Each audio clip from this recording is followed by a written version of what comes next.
যারা ভাবতেছেন আইফোন কিনবেন অথবা যারা আইফোন ইউজার আছেন তাদের জন্য এই ভিডিওটা, ঠিক আছে? হয়তো আপনি আইফোন কখনোই ব্যবহার করবেন না, বা আপনার পরিচিত কেউ আইফোন কিনবে, আপনাকে নিয়েও যেতে পারে, তাদের জন্য এই ভিডিওটা।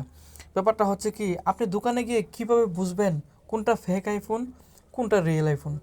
আমার এই ভিডিওটা যদি আপনি সম্পূর্ণ দেখেন তাহলে আপনি অনেকটাই বুঝতে পারবেন, বা অনেকটাই আপনি দোকান থেকে দেখে বুঝে অরিজিনাল আইফোনটা কিন্তু আপনি আনতে পারবেন। তখন কিন্তু দোকানদার আপনাকে আর ঠকাতে পারবে না। দেখেন, এখন কিন্তু আইফোনের নামে বাজারে নকল আইফোনই বেশি। তার জন্য ভিডিওটা স্কিপ না করে সম্পূর্ণ ভিডিওটা দেখুন ও ভিডিওটা শেয়ার করে দেবেন, যাতে করে অন্যরাও দেখে, হ্যাঁ, বুঝতে পারে। আচ্ছা, আপনারা ভিডিওটা দেখতেই থাকুন। সম্পূর্ণ ভিডিওটা দেখলে আপনারা অনেক কিছু বুঝতে পারবেন যে আইফোন কেনার আগে কিভাবে চেক করে কিনতে হয়।